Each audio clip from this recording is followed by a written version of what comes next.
Dear brothers and sisters in Christ, I greet you all in the matchless name of our Lord and Savior Jesus Christ. The topic for today's meditation is Let us overcome evil with good. Let us read the portion meant for this message. Matthew chapter 5, verses beginning from 38.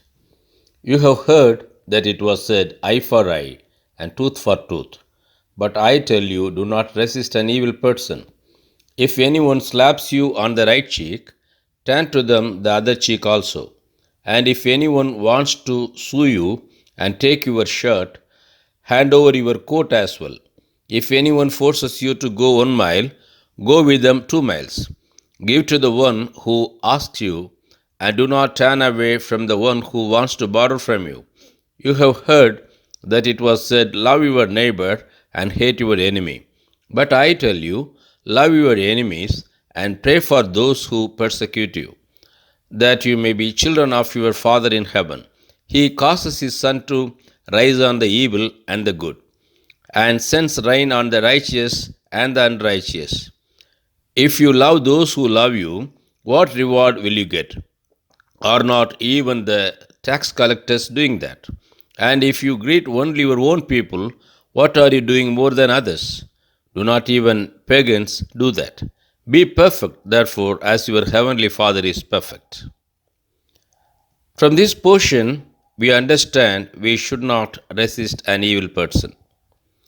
Before few years, an incident happened in Bangalore which really troubled the hearts of all Bangaloreans. One of the passengers demanded 1 rupee change which he was supposed to get from the conductor, so he demanded it, but the conductor refused to give. So there was quarrel. The conductor kicked him down, and the passenger lost his life miserably. So for the sake of 1 rupee, a person lost his life. So from this particular Bible portion, we understand we are living in the evil world, and we have to be very careful in dealing with the evil people so that we can save our lives. One more thing, the Bible says us very clearly, we have to be generous. When somebody wants something from us, we need to be generous and give it to them happily. Again, we have understood certain things that we can read. We should not resist an evil person. We have to be generous to the evil people in giving things, trusting God as to avoid complications. We have to love our enemies and pray for those who persecute us. We have to be perfect, therefore, as our Heavenly Father is perfect. If we love those who love us, what reward will we get? If we love only the people who love us, what reward will we get? Because from the portion we have understood, God the Father, He reigns to all the people, whether people are righteous or unrighteous. He gives rain to everybody. Similarly, Father God, He grants us sunshine upon all the people, whether people are good or bad. So, the portion we read, it advises us we have to be perfect, therefore, as our Heavenly Father is perfect.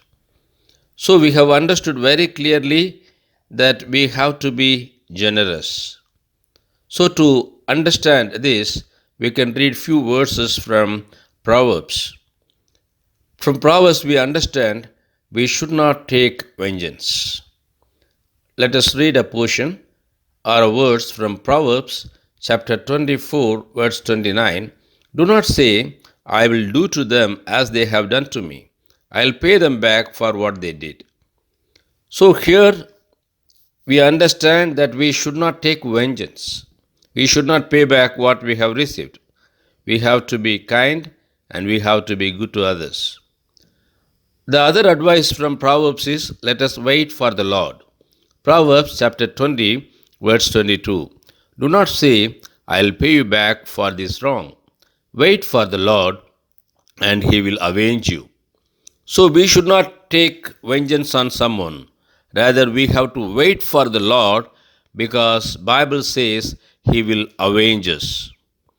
So we have to leave things simply. We have to leave everything to God to act and we should not get angry. So, to understand about generosity, how we have to be, we can learn things from the life of Abraham.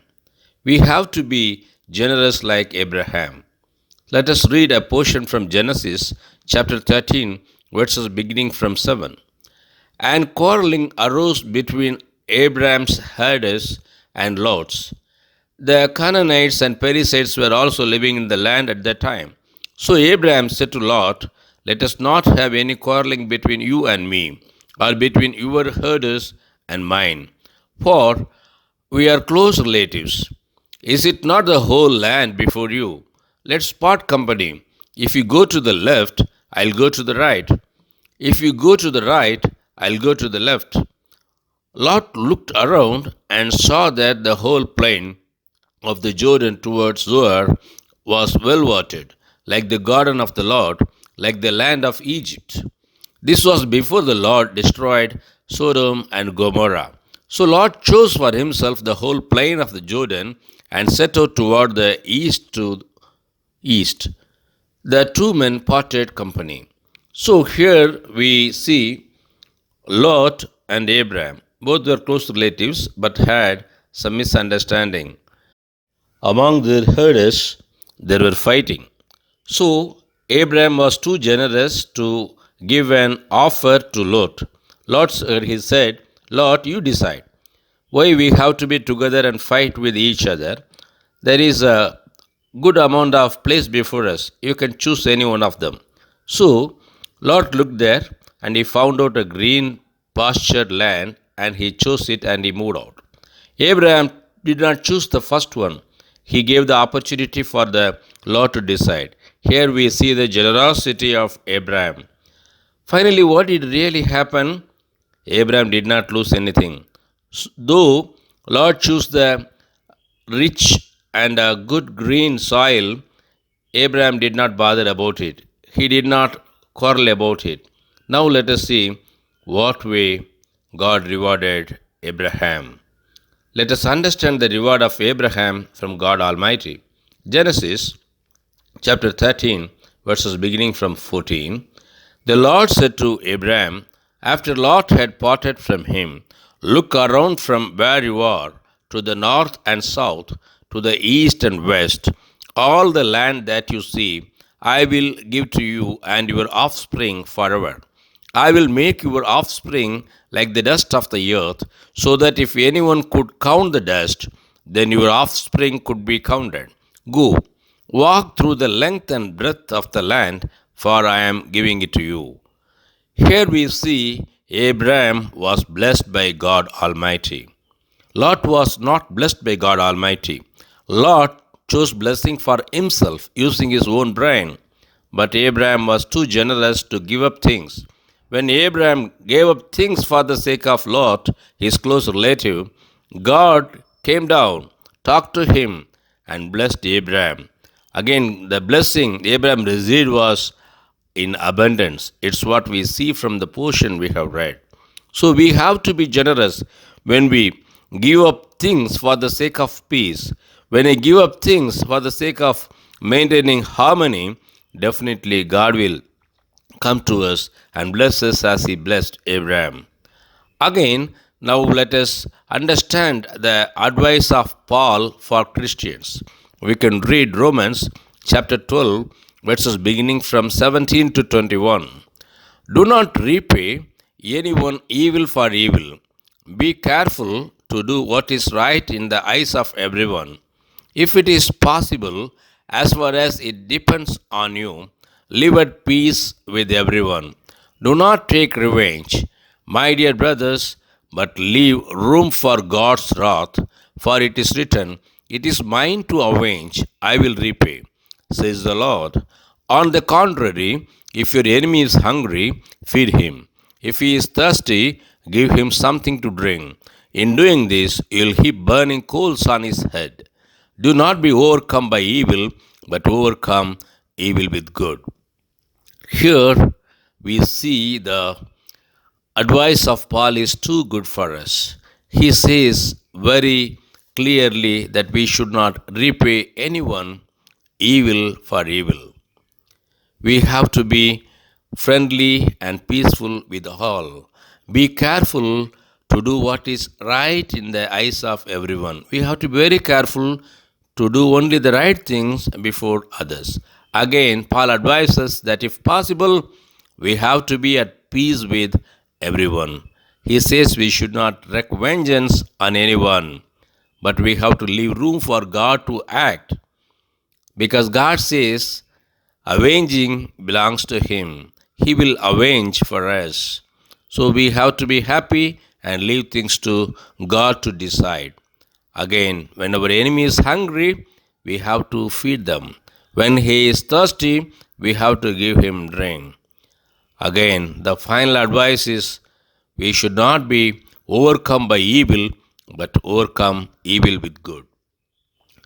When I read this portion, I remember a true incident that happened in Bangalore. There was a man who lived in a family which was addicted to liquor. As a whole family, including father and mother, they used to drink every day evening. So every day evening will start with liquor. It will start with a merry note.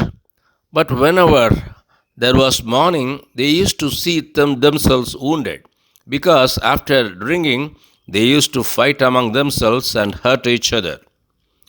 When these things were happening, one of the brothers he received gospel from somebody and accepted Lord Jesus Christ as his personal savior. His life changed. He gave up drinking. He started driving an auto rickshaw. He was earning for his livelihood and he became a happy person.